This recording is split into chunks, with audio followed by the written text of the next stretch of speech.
Everyone, welcome back to my channel RMB EduTech. আশা ৰাখিছো আপোনালোক সকলোৱে ভালে আছে আৰু আজিৰ এই ভিডিঅটোত মই আলোচনা কৰিব লৈছো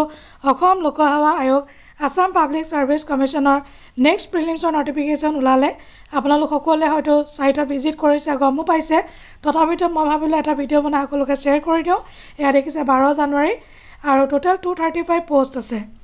এয়া 235 পোষ্ট আছে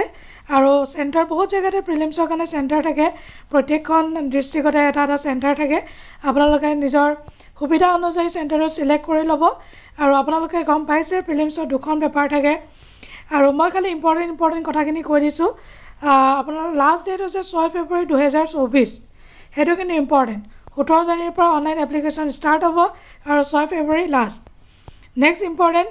হৈছে ফিজৰ ওপৰত মই কৈ দিও আপোনালোকক জেনাৰেল ক্যাটেগৰীৰ বাবে 297.20 ST SC OBC MOBC বাবে 197.20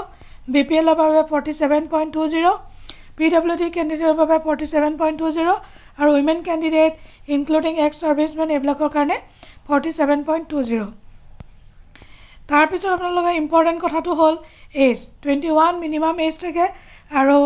not more than 38 years কিন্তু ৰিলেক্সেশন থাকে আৰু ডেট টু কাউন্ট কৰা হ'ব এজ অন 1 jan 2023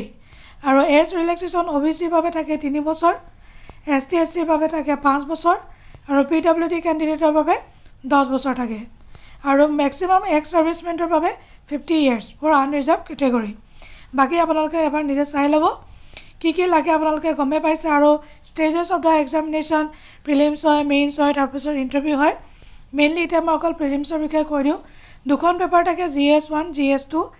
মাৰ্কস থাকিব 200 আৰু আৱাৰ্স থাকিব 2 আৱাৰ্স অবজেক্টিভ টাইপ হয় আৰু পেপাৰ 2 খন অনলি কোৱালিফাইং ইন নেচাৰ আপোনালোকে দেখিছে ডাবল ষ্টাৰ আছে ডাবল ষ্টাৰৰ মিনিংটো হৈছে কোৱালিফাইং ইন নেচাৰ সো এইখিনি আসলে ইম্পৰ্টেন্ট বাকি মেইনছৰ এক্সামিনেশন হয়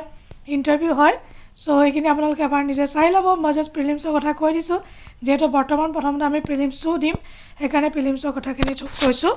যদি ভিডিওটো ভাল লাগে কাইন্ডলি লাইক কৰিব শেয়াৰ কৰিব আৰু প্লিজ সাবস্ক্ৰাইব কৰিব নাপাহৰিব thank you so much bye bye take care